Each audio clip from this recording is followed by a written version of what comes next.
Hi hello నమస్తే welcome to my YouTube channel drama of life. Rohit రోజు ఆ పాలు ఎందుకు పారేసేవాడో నాకు తెలియదు. అతని ఈ ప్రవర్తన నాకు నచ్చేది కాదు. నేను చాలాసార్లు అతన్ని ఆపటానికి ప్రయత్నించాను. రోహిత్, మీ అమ్మ చాలా ప్రేమగా పాలు తెస్తే నువ్వు తాగాలి అనేదాన్ని, కానీ అతను నా మాట వినకుండగా ఆ పాలను పారవేసేవాడు. కానీ ఈరోజు అత్తయ్య ఇచ్చిన పాలు పారవేయకూడదు అని నేను నిర్ణయించుకున్నాను. అందుకే అతన్ని చేతుల్లో నుండి పాలు తీసుకొని పక్కన ఉంచాను. నువ్వు ఆ పాలను పారేసేయ్ అని అతడు నాకు చెప్పాడు. ఇప్పుడే పారేస్తాను అని చెప్పాను, కానీ కొంతసేపటి తర్వాత నేను ఆ పాలను తాగేశాను. కానీ ఆ పాలు తాగిన తర్వాత నాతో ఏం జరుగుతుందో నాకు తెలియదు. నా పేరు ప్రసన్న. నా వయసు 30 సంవత్సరాలు. నేను ఒక వితంతువుని. వితంతువు అయిన తర్వాత కూడా నేను మా అత్తామామల ఇంట్లో నివసిస్తూ ఉన్నాను. నాకు 3 సంవత్సరాల క్రితం కిషన్తో వివాహం జరిగింది. కిషన్ తల్లి మరియు మా అమ్మ ఇద్దరు మంచి స్నేహితులు. ఈ వివాహం కిషన్ ఇష్ట ప్రకారమే జరిగింది. మేము మా బంధువుల ఇంట్లో జరిగిన ఫంక్షన్లో కలిశాము. కిషన్ నన్ను మొదటి చూపుల్లోనే ఇష్టపడ్డాడు. మా అమ్మ నా వివాహం గురించి చాలా ఆందోళన చెందుతూ ఉండేది. అందుకే కిషన్ సంబంధం వచ్చిన వెంటనే ఆమె ఈ వివాహానికి అంగీకరించింది. నిజానికి నా తల్లి వితంతువు అయ్యి చాలా సంవత్సరాలు అయ్యింది. నాన్న నా చిన్నతనంలోనే చనిపోయారు. ఆ తర్వాత అమ్మే నన్ను ఒంటరిగా పెంచింది. నాకు తోబుట్టువులు ఎవ్వరూ లేరు. నేను మా అమ్మకు ఒక్కతే కూతుర్ని. మా అమ్మ చిన్న చిన్న పనులు చేస్తూ నన్ను పెంచింది. ఆ దేవుడి దయ వల్ల మాకు సొంత ఇల్లు ఉండటంతో పరిస్థితులు చాలా తేలిగ్గా మారాయి. నాకు 18 ఏళ్ళు నిండగానే మా అమ్మ నా కోసం పెళ్లి సంబంధాలు చూడటం మొదలుపెట్టింది. కానీ అబ్బాయి కుటుంబం వాళ్ళు చాలా డిమాండ్లు చేసేవారు. కట్నం కింద ప్రతి వస్తువును అడిగేవారు. నా తల్లి ఒక సాధారణ గృహిణి. చిన్న చిన్న ఉద్యోగాలు చేసి నన్ను పెంచింది. అలాంటిది ఆ అబ్బాయి కుటుంబం డిమాండ్ చేసినంత కట్నం ఎలా ఇవ్వగలుగుతుంది? అందుకే కాలం గడిచిపోతూనే ఉంది. నా అందం మరియు నా చదువు నాకు ఉపయోగపడలేదు. చూస్తూ చూస్తూ నాకు 27 సంవత్సరాలు నిండాయి. దాంతో అమ్మ రాత్రులు నిద్రపోయేది కాదు. ఆమె ఒక్క క్షణం కూడా ప్రశాంతంగా ఉండేది కాదు. తల్లి, నీ పెళ్లి చూసాకే నేను చనిపోవాలి అని ఆమె ఎప్పుడూ కోరుకునేది. నా పెళ్లిలో ఉన్న సమస్యల వల్ల అమ్మకు బీపీ మరియు షుగర్ వంటి వ్యాధులు వచ్చాయి. నేను అమ్మను ఓదార్చేదాన్ని. అమ్మ, నువ్వు నీ ఆరోగ్యాన్ని పాడు చేసుకోకు. ఆ దేవుణ్ణి నమ్ము. నా తలరాతలో ఎవరు ఉంటే వారే వస్తారు అని చెప్పేదాన్ని. కానీ ఆమె నా తల్లి కాబట్టి నా భవిష్యత్తు గురించి ఆందోళన చెందేది. నేను ఒక ఇంటిదాన్ని అవ్వాలి అని కోరుకుంది. అమ్మ బంధువుల ఇంటికి వెళ్ళటం పూర్తిగా తగ్గించేసింది. ఎందుకంటే వాళ్ళు మా మీద సానుభూతి చూపుతూ మమ్మల్ని పేదవాళ్ళలాగా భావించి మాకు దానం ఇవ్వటానికి ప్రయత్నించేవారు. కానీ మా అమ్మ ఆత్మగౌరవం దీనికి అనుమతించలేదు. ఒకరోజు మా అమ్మ స్నేహితురాలు తన కొడుకు పెళ్లి కార్డును ఇవ్వటానికి వచ్చింది. మా అమ్మ చాలా ఆనందంగా ఉంది, అలాగే విచారంగా కూడా ఉంది. ఎందుకంటే అమ్మ ఆ అబ్బాయితో నాకు వివాహం చెయ్యాలి అనుకుంది. అమ్మ బిజీగా ఉండటం వల్ల ఈ సంబంధం కూడా చేతుల్లో నుంచి జారిపోయింది. నేను అమ్మను ఓదారుస్తూ, అమ్మ, ఇద్దరం ఫంక్షన్కి వెళ్ళి బాగా ఎంజాయ్ చేద్దాం. ఎందుకంటే మేము ఎక్కడికి వెళ్ళక చాలా కాలం అయ్యింది. నేను నా తల్లితో పాటు పెళ్ళికి వెళ్ళాను. కిషన్, అతని తల్లి ఆ పెళ్ళికి వచ్చారు. కిషన్ నన్ను మొదటి చూపులోనే ఇష్టపడ్డాడు. దాంతో నా వివాహం త్వరలోనే నిశ్చయమయ్యింది. నేను వివాహం చేసుకొని కిషన్ ఇంటికి వెళ్ళాను. కిషన్ ఒక మంచి భర్తగా నిరూపించుకున్నాడు. అతడు నా జీవితంలోకి రావటం నా అదృష్టం. కిషన్ నన్ను ప్రేమగా చూసుకుంటూ నా ప్రతి అవసరాన్ని తీర్చేవాడు. మేము సంతోషంగా ఉండటం చూసి మా అమ్మ కూడా చాలా సంతోషంగా ఉంది. నా పట్ల మా అత్తగారి వైఖరి ఒకసారి బాగుంటే మరోసారి సరిగ్గా ఉండేది కాదు. కానీ ఇళ్లల్లో ఇలాంటి చిన్న చిన్న విషయాలు మామూలే అని నేను పట్టించుకునేదాన్ని కాదు. ఈ ఆనందంలో 3 సంవత్సరాలు ఎలా గడిచిపోయాయో నాకు తెలియదు. కిషన్ నన్ను మా అమ్మ వాళ్ళ ఇంట్లో ఉండటానికి అనుమతినిచ్చేవాడు కాదు. ఎందుకంటే నువ్వు లేకుండగా నేను ఒక్క క్షణం కూడా బ్రతకలేనని అతడు చెప్పేవాడు. అందుకే నేనెప్పుడు అమ్మ వాళ్ళ ఇంటికి వెళ్ళినా కిషన్ నన్ను తనతో పాటు తీసుకొచ్చి తిరిగి తనే తీసుకెళ్లేవాడు. ఈ కారణంగా అతడు నన్ను నా పుట్టింట్లో ఉండనిచ్చేవాడు కాదు. ఒకరోజు నా తల్లి అనారోగ్యానికి గురై ఊపిరి ఆడటం లేదు. దానివల్ల నేను చాలా ఆందోళన చెందాను. నా ఆందోళన చూసిన కిషన్ నన్ను రాత్రికి అమ్మతో ఉండటానికి పర్మిషన్ ఇచ్చాడు. అత్తయ్య గారి పరిస్థితి బాగోలేదు కాబట్టి రేపు వచ్చి నిన్ను తీసుకెళ్తాను అని అన్నారు. నేను కూడా అమ్మతో ఉండాలని కోరుకున్నాను. కానీ కిషనే స్వయంగా పర్మిషన్ ఇచ్చినప్పుడు నేను చాలా సంతోషంగా నా తల్లి ఇంట్లో ఉన్నాను. కానీ నేను ఇక్కడ ఉండటం నా మొత్తం జీవితాన్ని నాశనం చేస్తుందని, నేనెప్పటికీ తప్పించుకోలేని దుఃఖాన్ని అనుభవిస్తానని నాకు తెలియదు. కిషన్ నన్ను వదిలేసి తిరిగి వెళ్ళిపోయాడు. అమ్మకు కాస్త సూప్ తాగించి మందులు ఇచ్చి పడుకోబెట్టాను. ఆ తర్వాత నేను కూడా ఆమె పక్కనే పడుకున్నాను. కానీ అర్ధరాత్రి నాకు ఒక ఫోన్ కాల్ వచ్చింది. అది నా ప్రపంచాన్ని నాశనం చేసింది. కిషన్ ఇంటి నుండి ఫోన్ వచ్చింది. కిషన్ తమ్ముడు రోహిత్ ఫోన్లో మాట్లాడుతూ, వదినా, అన్నయ్య మన అందరినీ విడిచిపెట్టి వెళ్ళిపోయారు. మనము అనాథలమయ్యాము.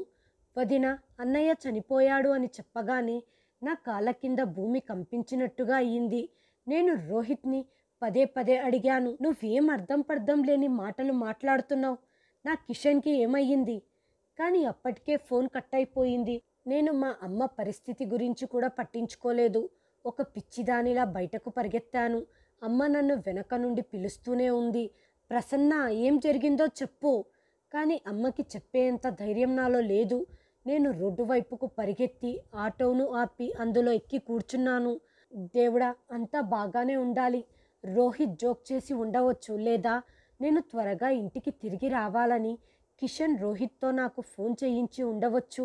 ఇలాంటిదే అయి ఉండాలి అని నా మనసులో ప్రార్థిస్తున్నాను. కానీ నా ప్రార్థనలు ఫలించలేదు. నేను నా అత్తామామల ఇంటికి చేరుకున్నప్పుడు అక్కడ శోక వాతావరణం నెలకొంది. జనం గుమ్మికూడి ఉన్నారు. ప్రతి ఒక్కరి కళ్ళల్లో నుండి కన్నీళ్లు కారుతున్నాయి. అందరూ ఏడుస్తున్నారు. నా కిషన్ నిర్జీవ శరీరం నా ముందు పడి ఉంది.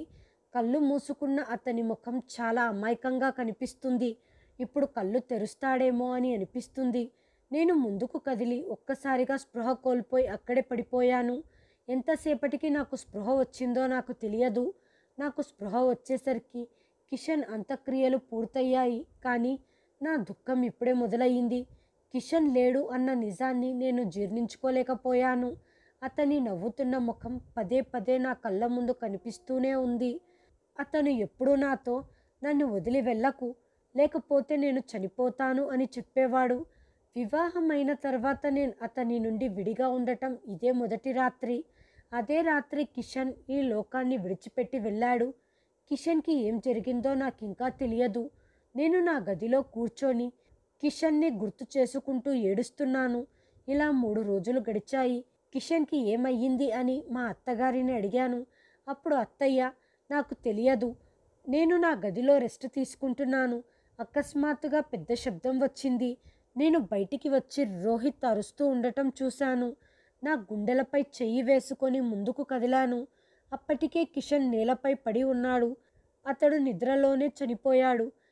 అప్పుడే రోహిత్ తన గది బయట నుండి వెళ్తుండగా కిషన్ నేలపై పడి ఉండటం చూసి అతని దగ్గరికి వెళ్ళాడు. దాని కారణంగా కిషన్ మరణం గురించి అతనికి తెలిసింది అంటూ అత్తయ్య గారు ఏడుస్తూ ఇలా అన్నారు. కిషన్ మరణానికి నేనే కారణమని అనిపించటం ప్రారంభమయ్యింది. ఎందుకంటే ఆ రాత్రి నేను కిషన్తో ఉండి ఉంటే బహుశా కిషన్ అంత బాధలో చనిపోయేవాడు కాదు. అతనికి ఏం జరిగిందో నాకు తెలియదు. అతనికి సహాయం చేయటానికి ఎవ్వరూ లేరు. ఆ రాత్రి నేను అతనితో ఉండి ఉంటే బాగుండేది. కిషన్ మరణం ఇప్పుడు నాకు ఒక అంతుచిక్కని రహస్యంగా మారింది. అందంగా ఆరోగ్యంగా ఉండే యువకుడు ఇంత హఠాత్తుగా ఎలా మరణిస్తాడు అనేది ఒక పజిల్గా మారింది. నా మనసు ప్రశాంతంగా లేదు. నేను సంతోషంగా ఉండగలిగే కిషన్ గుర్తులు నా దగ్గర ఏమీ లేవు. కిషన్ వెళ్ళిపోయి 3 నెలలు అయ్యింది. నేను నా తల్లి దగ్గర తిరిగి వెళ్ళాలి అనుకున్నాను. కానీ మా అత్తగారు నన్ను వెళ్ళనివ్వలేదు. తల్లి, నీలో నేను కిషన్ని చూసుకుంటున్నాను, నిన్ను తిరిగి వెళ్ళనివ్వను అని ఎప్పుడు చెప్పేది. అందుకు నేను వాళ్ళతోనే ఉండిపోయాను. నేను అమ్మని అడిగినప్పుడు ఆమె కూడా అదే చెప్పింది. తల్లి, నీ ఇష్టం, నీ అత్తామామల ఇంట్లో ఉండాలనుకుంటే ఉండు, నాకు అభ్యంతరం లేదు. కానీ నువ్వు తిరిగి రావాలనుకున్నా రావచ్చు, దానికి నాకు అభ్యంతరం లేదు, నాకు సంతోషమే అంది. అప్పుడు నేను నా అత్తామామల ఇంట్లోనే ఉండాలి అని నిర్ణయించుకున్నాను. కానీ కొంతకాలం తర్వాత అమ్మ పరిస్థితి చాలా దారుణంగా మారింది కాబట్టి నేను అమ్మ దగ్గరికి తిరిగి వచ్చాను. కిషన్ చనిపోయి ఏడాదిన్నర అయ్యింది. అకస్మాత్తుగా ఒకరోజు మా అత్తగారు ఇంటికి వచ్చి నన్ను కౌగిలించుకొని ఏడవటం మొదలుపెట్టారు. తల్లి, నీకు నాకు తగిలిన గాయం ఇంకా మానలేదు, తాజాగానే ఉంది. తర్వాత ఆమె తన రాకకు గల కారణాన్ని నాకు చెప్పింది. అది విని నేను మరియు నా తల్లి షాక్ అయ్యాము. నా నోట మాట రాలేదు. మేము ఒకరి ముఖాలం ఒకరం చూసుకుంటూనే ఉన్నాం. కిషన్ వాళ్ళ అమ్మ ఈ కారణం చేత మా ఇంటికి వస్తుంది అని మేము ఊహించలేదు. మా అత్తగారు ఎందుకు వచ్చారో తెలిసిన తర్వాత అమ్మ కాసేపు మౌనంగా ఉండి, నేను ఒంటరిగా ఈ నిర్ణయం తీసుకోలేను, నేను ప్రసన్నని అడగాలి, ఒకవేళ ప్రసన్న ఇష్టపడితే నేను మీకు అనుకూలంగా సమాధానం ఇస్తాను, లేకపోతే కోపం తెచ్చుకోకండి అని నా తల్లి ఆమెతో మృదువుగా మాట్లాడి ఆమెకు అర్థమయ్యేలా చేసింది. మా అత్తగారు వెళ్ళిపోయిన తర్వాత మా అమ్మ ఈ సంబంధం గురించి నా అభిప్రాయం తెలుసుకోవాలనుకుంది. అప్పుడు నేను స్పష్టంగా నిరాకరించాను. నేను కిషన్కు నమ్మక ద్రోహం చేయలేను. నాకు రోహిత్ని పెళ్లి చేసుకోవటం ఇష్టం లేదు. కాబట్టి నువ్వు మా అత్తగారితో కుదరదు అని చెప్పు. నేను ఆ ఇంటికి కిషన్కి భార్యగా వెళ్ళాను. ఇప్పుడు రోహిత్కి భార్యగా మళ్ళీ అదే ఇంటికి వెళ్ళడానికి నేను సహించలేను. నేను ఈ విధంగా తిరస్కరించాను అని అమ్మ అత్తయ్యతో స్పష్టంగా చెప్పింది. నేను తిరస్కరించటంతో మా అత్తగారు తీవ్ర మనస్తాపానికి గురై మంచానికే పరిమితమయ్యారు. ఆమె ఆరోగ్యం క్షీణించింది. ఆమె నాకు పదే పదే ఫోన్ చేయటం ప్రారంభించింది. ఒకరోజు రోహిత్ నాకు ఫోన్ చేసి మా అత్తగారి పరిస్థితి గురించి చెప్పి, మీరు ఒక్కసారి ఇక్కడికి రండి చాలు, అమ్మ పరిస్థితి చాలా దారుణంగా ఉంది, ఆమె పదే పదే మిమ్మల్ని కలవరిస్తుంది, మీరు ఒక్కసారి వస్తే బహుశా ఆమె ఉపశమనం పొంది మీ తిరస్కరణ షాక్ నుండి బయటపడగలదు అన్న రోహిత్ మాటలకు నేను మౌనంగా ఉండిపోయాను. ఆపై నేను అతనితో, నిన్ను పెళ్లి చేసుకోవటానికి నాకు ఎలాంటి అభ్యంతరము లేదు, నిజానికి నాకు పెళ్లి చేసుకోవాలని లేదు అని రోహిత్తో చెప్పాను. నేను ఒక్కసారి పెళ్లి చేసుకున్నాను, మళ్ళీ పెళ్లి చేసుకోవాలనుకోవటం లేదు. నా జీవితమంతా కిషన్ పేరు మీదే జీవించాలనుకుంటున్నాను. కాబట్టి దయచేసి నన్ను క్షమించండి. కానీ నా మాటలు విన్న తర్వాత రోహిత్, నేను కూడా మిమ్మల్ని పెళ్లి చేసుకోవటానికి సిద్ధంగా లేను. మీరు నా హృదయంలో ఒక ఉన్నతమైన గౌరవ స్థానాన్ని కలిగి ఉన్నారు. నేను మిమ్మల్ని ఎప్పుడూ నా వదినగానే భావించాను, గౌరవించాను. అందుకే నేను ఆ సంబంధం గురించి ఆలోచించలేను. నేను అమ్మతో కూడా వద్దు అని తిరస్కరించాను. కానీ ఆమె అంగీకరించలేదు. ఆమె మిమ్మల్ని చాలా ప్రేమిస్తుంది. ఎందుకంటే నువ్వు కిషన్ అన్నయ్య భార్యవి. ఇప్పుడు వితంతువయ్యావు. అందుకే అమ్మ నిన్ను తన కళ్ళ ముందే తనతో పాటే ఉంచుకోవాలనుకుంటుంది. కానీ మీరు సిద్ధంగా లేకుంటే పర్వాలేదు, నేను అమ్మను ఒప్పిస్తాను. మీరు అప్పుడప్పుడు వచ్చి మమ్మల్ని చూస్తే చాలు. రోహిత్ ఈ విధంగా మాట్లాడి ఆ సంభాషణను ముగించేశాడు. దాంతో నాకు కూడా కాస్త ఉపశమనం కలిగింది. నేను మా అత్తయ్య దగ్గరికి వెళ్ళాను. కానీ మా అత్తగారు నన్ను ఏ విధంగానూ వదలటం లేదు.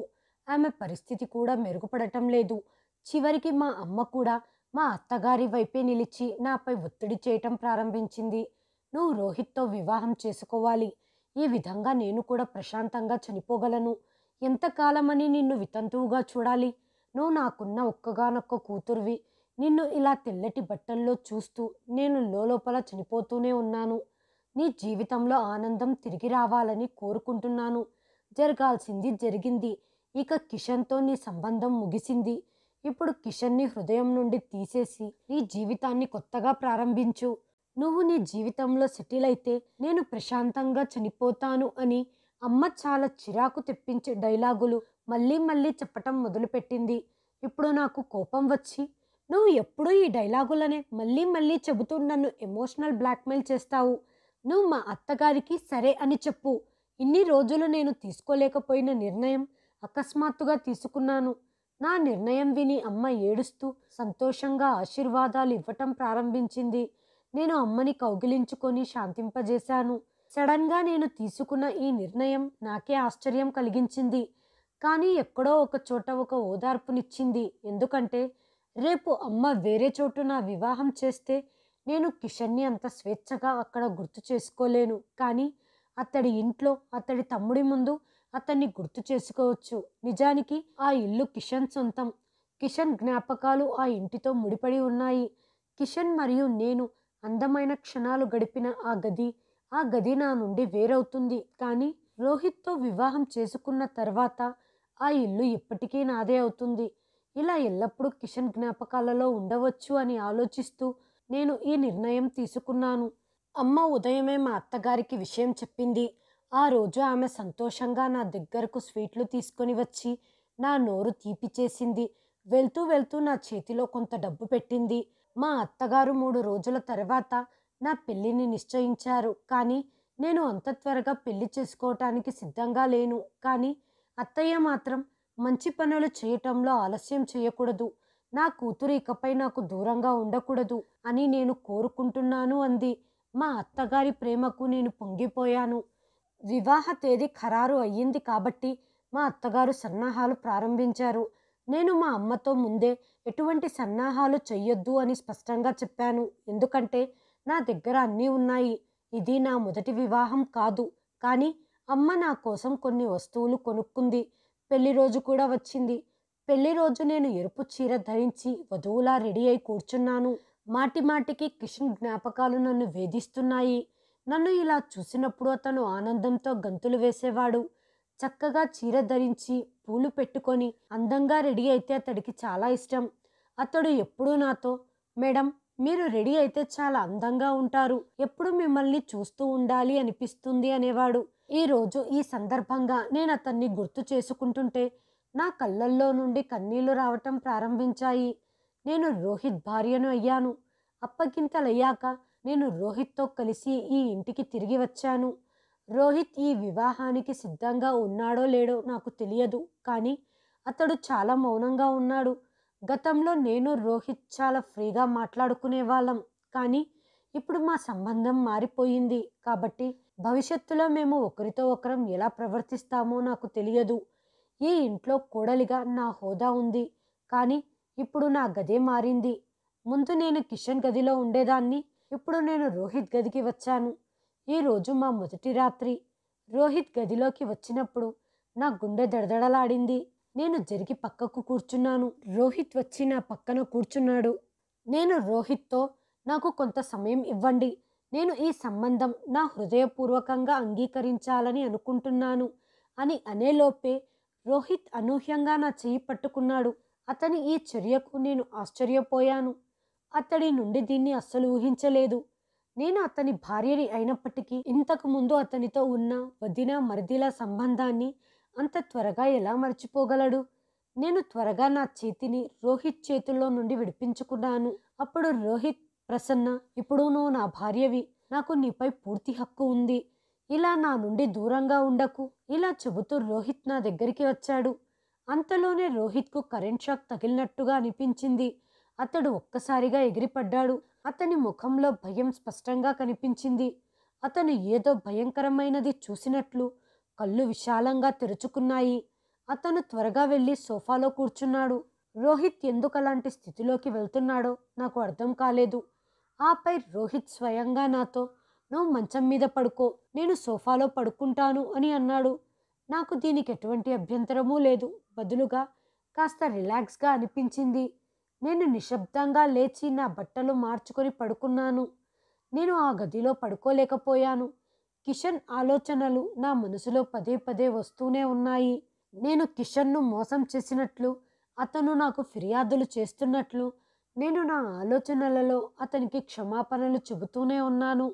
ఆపై నేనెప్పుడు నిద్రపోయానో నాకు తెలియదు. నేను ఉదయం గది నుండి బయటికి వచ్చినప్పుడు మా అత్తగారు నన్ను జాగ్రత్తగా చూసి సంతోషంగా ఉండమని ఆశీర్వదించారు. కొన్ని రోజులు ఇలాగే గడిచాయి. తర్వాత ఒకరోజు మా అత్తగారు నాతో, తల్లి, రోహిత్ నీతో బాగానే ఉన్నాడు కదా? హా అత్తయ్య, బాగానే ఉన్నాడు అని అన్నాను. ఆ తర్వాత ఆమె, మీ ఇద్దరి మధ్య భార్యాభర్తల సంబంధం ఏర్పడిందా అని అడిగింది. నేను సిగ్గుతో తల వంచుకున్నాను. మా అత్తగారు కూడా అర్థం చేసుకున్నట్లు అనిపించింది. తల్లి, బాధపడకు. రోహిత్ ఖచ్చితంగా నీ వైపు మొగ్గు చూపుతాడు. నిజానికి రోహిత్ ఈ సంబంధానికి సిద్ధంగా లేడు. నా స్వార్థం కోసం నేను అతనితో నిన్ను పెళ్లి చేసుకోవటానికి ఒప్పించాను. కానీ చూడు, ఒకరోజు అతను ఖచ్చితంగా నీ వైపు వచ్చి నీకు కొత్త జీవితాన్ని ఇస్తాడు. నిన్ను ఒక మంచి భర్తలా ప్రేమిస్తాడు. మా అత్తగారి మాటలు విన్న తర్వాత నేను తల వంచుకున్నాను. రోహిత్కి నాకు పెళ్లి జరిగి 10 రోజులు గడిచింది. కానీ పెళ్లి జరిగిన మొదటి రోజు రాత్రి రోహిత్ ఏ ఉద్దేశంతో అయితే నా దగ్గరికి వచ్చాడో ఇప్పుడు అతనికి ఆ ఆలోచన లేదు. అతను ఇప్పుడు నా దగ్గరికి వచ్చేవాడు కాదు. దూరం దూరంగా ఉండేవాడు. నా దగ్గరికి రావాలి అని అనుకుంటున్నాడు కానీ ఏదో విషయం అతన్ని నా దగ్గరికి రానివ్వటం లేదు అని అనిపిస్తుంది. రోహిత్ పరిస్థితి ఇప్పుడు నాకు విచిత్రంగా అనిపించింది. రాత్రులు అనుకోకుండాగా లేచి కూర్చొని గదిలో అటూ ఇటూ తిరుగుతూ ఉండేవాడు. నేను అతన్ని అడిగాను కానీ ఆయన ఏ సమాధానం ఇవ్వలేదు. చిరాకుతో ఒకరోజు మా అత్తయ్యతో ఈ విషయం గురించి మాట్లాడాను. ఆమె ఇదంతా విని ఆశ్చర్యపోయింది. రోహిత్ నిన్ను ఒక్కసారి కూడా తాకలేదా అని అడిగింది. నేను మౌనంగా తలదించుకున్నాను. ఆమె నా మౌనాన్ని అర్థం చేసుకుంది. పెళ్ళి అయినా మా మధ్య భార్యాభర్తల సంబంధం ఇంకా ఏర్పడలేదు. మా అత్తయ్య ఏదో ఆలోచనలలో మునిగిపోయింది. అదే రోజు రాత్రి అత్తయ్య రోహిత్ని గదిలోకి పిలిచింది. వాళ్ళ మధ్య ఏం సంభాషణ జరిగిందో తెలియదు. నేను గదిలోకి వెళ్ళిన కొద్దిసేపటికి అత్తయ్య పాల గ్లాసు తీసుకుని వచ్చింది. దానిలో కుంకుమ పువ్వు కలిపి ఉంది. దీన్ని రోహిత్కి తాపించు. అతని మనసు నీ వైపు తిరుగుతుంది.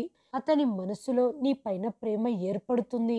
నేను ఆమె మాట విని సరే అని తల ఊపాను. పాల గ్లాసు టేబుల్పై ఉంచాను. కొంతసేపటి తర్వాత రోహిత్ గదిలోకి వచ్చాడు. నేను అతనితో పాలు తాగు అన్నాను కానీ అతను విచిత్రమైన పని చేశాడు. అతడు ఆ గ్లాస్ ఎత్తి బాత్రూంలో పడేశాడు. నేను అతని యొక్క ఈ పనికి చాలా ఆశ్చర్యపోయాను. ఉదయం టిఫిన్ తినే సమయంలో అత్తయ్య రోహిత్ని నువ్వు పాలు తాగావా అని అడిగేసింది. లేదు, అన్నయ్య కల్లోకి వచ్చి తాగొద్దన్నాడు. అతని జవాబు విని నేను అత్తయ్య మౌనంగా ఉండిపోయాము. ఇప్పుడు ప్రతిరోజు ఇలాగే జరుగుతుంది. అత్తయ్య కుంకుమ పువ్వు కలిపిన పాలను నా చేతికి అందించేది మరియు రోహిత్తో తాపించు అనేది. కానీ అతను పాలు తాగేవాడు కాదు. బదులుగా దాన్ని బాత్రూంలో పడేసేవాడు. నాకిప్పుడు రోహిత్ మీద అలాగే అత్తయ్య మీద కూడా చాలా కోపం రావటం మొదలయ్యింది. అతను పాలను తాగకపోతే అనవసరంగా ఎందుకు ఇస్తున్నారు? కానీ అత్తయ్య ప్రతిరోజు పాల గ్లాసుని గదిలో పెట్టి వెళ్ళిపోయేది. రోహిత్ కూడా ప్రతిరోజు పాలను బాత్రూంలో పడేసేవాడు. కానీ ఒకరోజు రోహిత్తో నేను ఈ విషయం మీద గొడవ పడ్డాను. నువ్వు చాలా తప్పు పని చేస్తున్నావు. అత్తయ్య మీ మీద ప్రేమతో పాలను ఇస్తుంది. మీరు దాన్ని పారేస్తున్నారు. ఇది ఎంతటి దారుణమైన విషయం. మీరు పాలను అవమానిస్తున్నారు. తిని తాగే వస్తువులను గౌరవంగా చూడాలి. అత్తయ్య మనసు కూడా బాధపడుతుంది. రోహిత్ కొన్ని క్షణాలు మౌనంగా ఉండి నా వైపు తిరిగి చూస్తూ నేను నీకు ముందే చెప్పాను. అన్నయ్య నా కల్లోకి వచ్చి పాలు తాగొద్దు అన్నాడు. అందుకే నేను పాలను తాగటం లేదు. ఇక ముందు కూడా తాగను. అమ్మ కూడా ఈ విషయాన్ని అర్థం చేసుకోవాలి. కానీ ఆమె ఎందుకు అర్థం చేసుకోవటం లేదు? రోహిత్ సమాధానం విని నేను మౌనంగా ఉండిపోయాను. రోహిత్ సమస్య ఏంటి? అతను నన్ను పెళ్ళైతే చేసుకున్నాడు. కానీ ఇంతవరకు మా మధ్య ఎలాంటి సంబంధము ఏర్పడలేదు. నేను కూడా అటువైపు ప్రయత్నం చేయలేదు. అతను ఎల్లప్పుడూ నన్ను పరాయి వ్యక్తిగా భావిస్తున్నాడు. నేను కూడా అతనితో దూరంగా ఉండేదాన్ని. మొదట మా మధ్య మరిది వదిన సంబంధం ఉండేది. కానీ ఇప్పుడు అది లేదు. నేను వదినగా ఉన్నప్పుడు అతనితో తరచుగా మాట్లాడుతూ ఉండేదాన్ని. అతడు కూడా నాతో మాట్లాడేవాడు. కానీ ఎప్పుడైతే మా మధ్య ఆ సంబంధం తెగిపోయిందో అతను నాతో మాట్లాడటం కూడా మానేశాడు. నాతో ఎప్పుడైనా మాట్లాడినా అతని మాటల్లో తడబాటు ఉండేది. అదే సమయంలో నాకు జ్వరం వచ్చింది. అనారోగ్యం కారణంగా నేను ఎక్కువగా గదిలోనే ఉండేదాన్ని. మా అత్తయ్య మరియు రోహిత్ నన్ను బాగా చూసుకున్నారు. నా ఆరోగ్యం కొంత కుదుటపడ్డాక నేను అమ్మ వాళ్ళ ఇంటికి వచ్చేశాను. అమ్మ నాకు రకరకాల వంటలు చేసి తినిపించేది. కానీ నాకు తినబుద్ధి అయ్యేది కాదు. నా మనసులో ఏదో విలతిగా అనిపించేది. నా మనసు నుంచి కిషన్ జ్ఞాపకాలు ఇంకా పోలేదు. ఒకే ఇంట్లో ఉండటంతో మొదట ఇంటికి కిషన్ భార్యగా వెళ్ళాను. కానీ ఇప్పుడు రోహిత్కి భార్యగా ఉంటున్నాను. నాకు ఇది చాలా కష్టంగా ఉంది. అయినా నేను కల్మషం లేని హృదయంతో రోహిత్తో నా జీవితాన్ని ప్రారంభించాలి అనుకున్నాను. అతనికి భార్యగా ప్రేమను అందించాలి అనుకున్నాను. అందుకే అమ్మతో నేను రేపు ఇంటికి వెళ్ళిపోతాను. మా అత్తయ్య మరియు రోహిత్ ఎలా గడుపుతున్నారో ఏమో. నా మాట విని అమ్మ, నేను కూడా ఇదే చెప్పాలనుకున్నాను. నువ్వు వచ్చి చాలా రోజులయ్యింది. 2 రోజుల్లో వెళ్ళిపోయి కావాలంటే తర్వాత మళ్ళీ రా అంది. సరే అంటూ నేను నా గదిలోకి వచ్చి నా లగేజ్ ప్యాక్ చేసుకున్నాను. ఉదయాన్నే లేచి బ్రేక్ఫాస్ట్ చేశాక నన్ను వదిలేసిరా అని అమ్మతో అన్నాను. అమ్మ నన్ను వదలటానికి మా అత్తారింటికి వచ్చింది. మా అత్తయ్య నన్ను చూసి చాలా సంతోషపడింది. నేను రాత్రి నిన్ను చాలా గుర్తుకు చేసుకున్నాను. ఎంతకాలం అయిపోయింది నువ్వు వెళ్ళి, ఇంకా రాలేదేంటి అని ఆలోచిస్తూ ఈ రోజు వచ్చి నిన్ను పిలుచుకొని వద్దాము అనుకున్నాను. అంతా మంచికే జరిగింది. నువ్వే తిరిగి వచ్చేశావు అని అత్తయ్య ప్రేమగా నన్ను కౌగిలించుకుంది. నేను కూడా ఆమెను కౌగిలించుకున్నాను. సాయంత్రం రోహిత్ వచ్చాడు. నన్ను చూసి ఆశ్చర్యంగా నిలబడిపోయాడు. అతడు గదిలోకి వెళ్ళిపోయాడు. నాకిది మంచిగా అనిపించలేదు. ఇన్ని రోజులు నేను లేకపోవటంతో రోహిత్ నన్ను మిస్ అవుతున్నాడో అనుకున్నాను. కానీ అతను నాతో ఏమీ మాట్లాడలేదు. మౌనంగా వెళ్ళిపోయాడు. లేకపోతే పెద్దవాళ్ల ముందు నాతో మాట్లాడటానికి ఇబ్బంది పడి ఉంటాడు. గదిలోకి వెళ్ళాక నేను నిన్ను ఎంతో మిస్ అయ్యాను అని అంటాడు అనుకున్నాను. కానీ నేను గదిలోకి వెళ్ళినా కూడా అతను ఏమీ మాట్లాడలేదు. మా అత్తయ్య మళ్ళీ పాల గ్లాసు తీసుకొని వచ్చింది. కానీ రోహిత్ గదిలో లేడు. బట్టలు మార్చుకున్నాక బయటికి వెళ్ళాడు. అప్పుడు నేను అత్తయ్యతో, అత్తయ్య ఇది తిరిగి తీసుకెళ్ళండి. రోహిత్ దీన్ని తాగకుండగా బాత్రూంలో పడేస్తాడు అనటంతో, ప్రేమగా తాపిస్తే అతను తాగుతాడు అని అత్తయ్య చెప్పటంతో నేను మౌనంగా ఆ గ్లాసును తీసుకొని పక్కకు పెట్టేశాను. మా అత్తయ్య వెళ్ళిపోయాక నా మనసులో ఒక ఆలోచన వచ్చింది. నేను ఆ పాలను తాగేసి బెడ్పై పడుకున్నాను. రోహిత్ కోసం వేచి చూసి చూసి నాకు నిద్ర వచ్చేసింది. కొంత సమయం గడిచిందో లేదో నాకు చనిపోయిన నా భర్త కిషన్ కనబడ్డాడు. కిషన్ నా గదిలోకి వచ్చి, నీకు ప్రాణం మీద ప్రేమ ఉంటే ఇక్కడి నుంచి వెళ్ళిపో, ఇక్కడ అసలు ఉండొద్దు.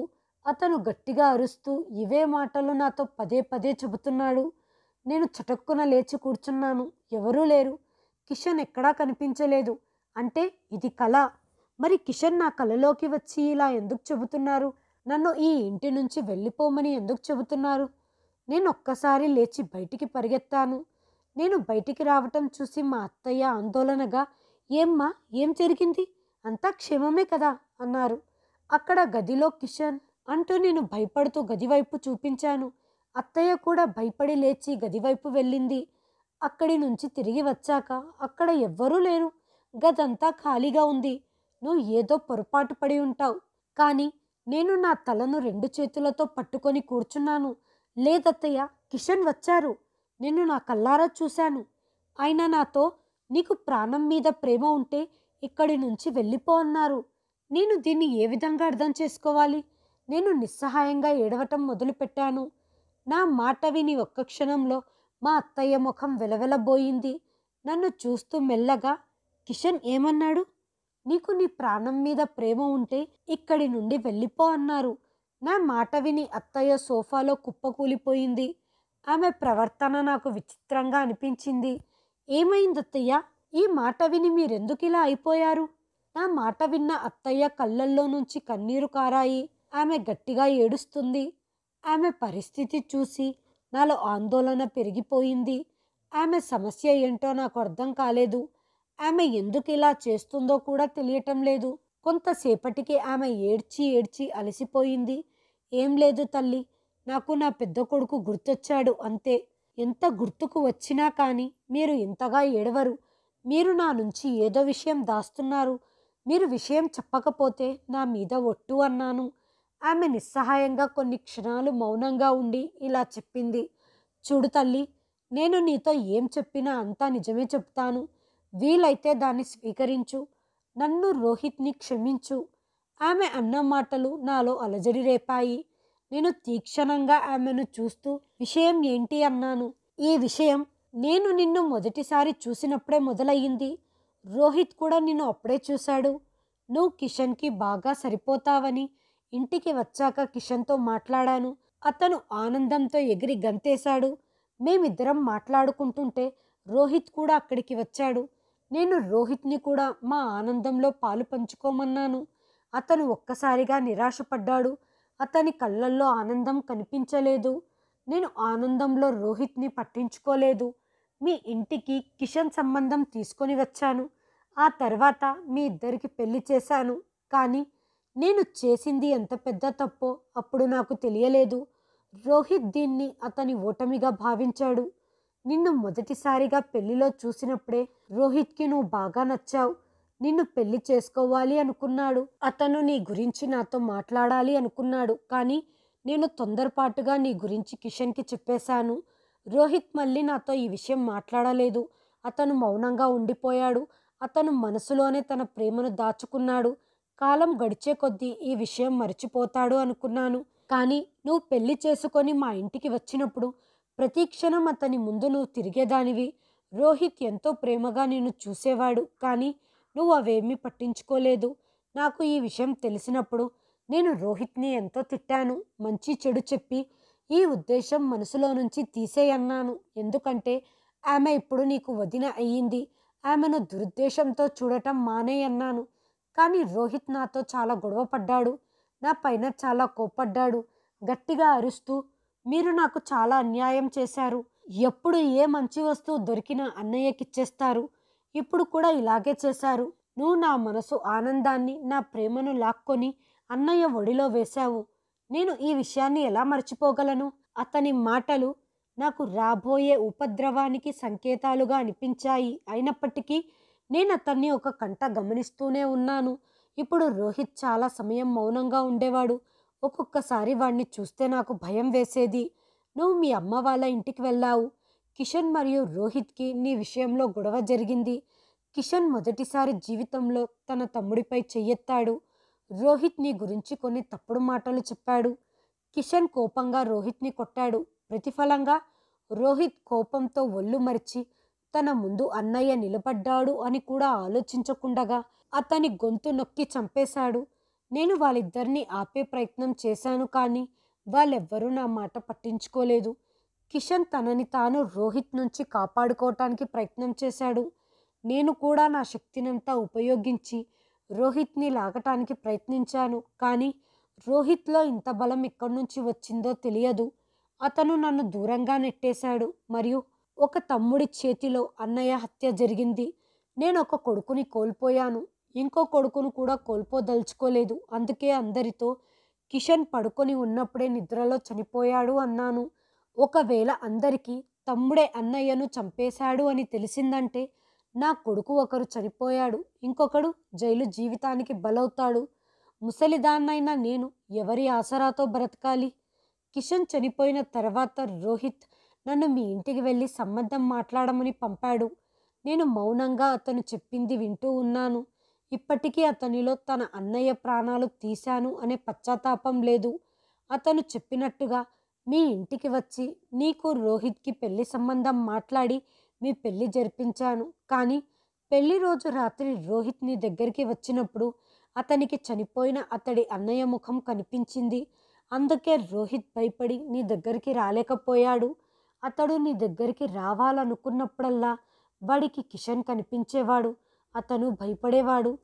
మీ పెళ్లి జరిగి ఇంతకాలం అయినా కూడా మీ మధ్య భార్యాభర్తల సంబంధం ఏర్పడలేదు అని నాకు తెలిసి రోహిత్తో మాట్లాడాను. రోహిత్ నాకంతా చెప్పేశాడు. అతనికి వాళ్ళ అన్నయ్య ముఖం కనబడుతుంది అని. నేను ఎలాగో కిషన్ని కోల్పోయాను. నిన్ను రోహిత్ని కలిపి ఒక కుటుంబాన్ని ఏర్పరచాలి అనుకున్నాను. మీరిద్దరూ ఆనందంగా ఉండాలి అని పాలలో మందును కలిపాను. దీనివల్ల రోహిత్ అపస్మారక స్థితిలో ఉండి నీతో వైవాహిక జీవితాన్ని గడపాలి అనుకున్నాను. కానీ రోహిత్ ఇప్పుడు వాళ్ళ అన్నయ్య చనిపోయిన దానికి పశ్చాత్తాపపడుతున్నాడు. అందుకే అతను కావాలని పాలు తాగేవాడు కాదు. నీ దగ్గరికి కూడా వచ్చేవాడు కాదు. అతడు ఎప్పుడైతే కలలో కిషన్ని కోపంగా చూస్తాడో అప్పుడే లేచి కూర్చునేవాడు. కిషన్తో మరియు నాతో క్షమాపణలు వేడుకుంటున్నాడు. కానీ నా కొడుకును నాకు కాకుండా చేసిన వాడిని నేను ఎలా క్షమించగలను? కేవలం ఒక అమ్మాయిని పొందటానికి వాడు నా కుటుంబాన్ని నాశనం చేశాడు. ఒకవేళ రోహిత్ ఈ పరిస్థితిని ముందే గమనించి ఉంటే ఈరోజు పరిస్థితులు ఇలా ఉండేవి కాదు. కానీ అతను తన ప్రేమ మరియు ఆక్రోశం కారణంగా నా ప్రపంచాన్ని నాశనం చేశాడు. ఇప్పుడు వాడు పశ్చాత్తాప పడుతున్నాడు. నేను వాడికి అర్థమయ్యేలా చెబుతున్నాను. నువ్వు ప్రసన్నతో ఆనందంగా ఉండటానికి ప్రయత్నించు మరియు తనకి అందాల్సిన ప్రేమను అందించు. అమ్మా, నా వల్ల కావటం లేదు. నేను ఆమె దగ్గరికి వెళ్ళగానే కిషన్ నా ముందు వచ్చి నిలబడిపోతాడు. దానితో నేను ఆమెతో దూరంగా వెళ్ళిపోతున్నాను. నేను నీతో ఇదంతా చెప్పదలుచుకోలేదు, కానీ నువ్వు ఈరోజు కిషన్ గురించి చెప్పేసరికి నీకు ఇదంతా చెప్పవలసి వచ్చింది.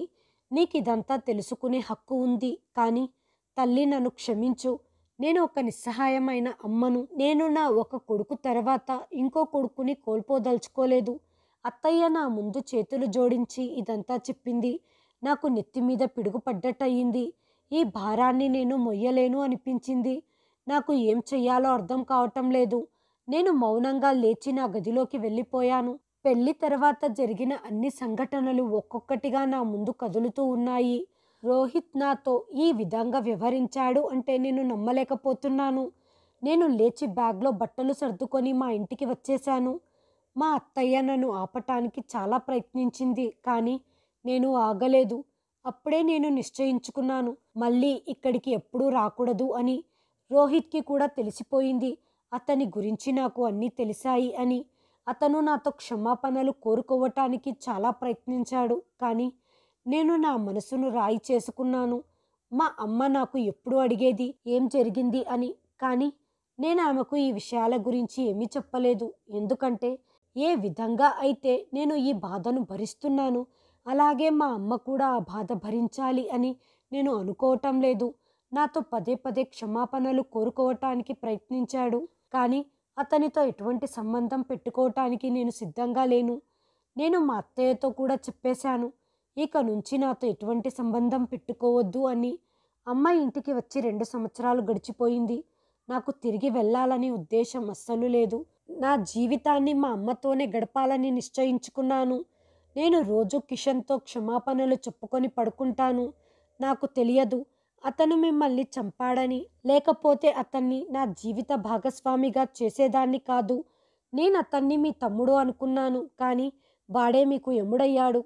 కిషన్ జ్ఞాపకాలతో నా జీవితాన్ని ఇలాగే గడపాలని నిశ్చయించుకున్నాను. పెళ్లి మాట ఎత్తితేనే నాకు దానిపై విరక్తి పుడుతుంది. స్నేహితులారా, మీరేమంటారు? నేను రోహిత్ని క్షమించాలా? మళ్ళీ అతన్ని జీవిత భాగస్వామిగా స్వీకరించాలా? హాయ్ ఫ్రెండ్స్, ఈ వీడియోను చివరి వరకు చూసినందుకు ధన్యవాదాలు. ప్లీజ్ సబ్స్క్రైబ్ చేయండి, షేర్ చేయండి, కామెంట్ చేయండి. Thanks for watching.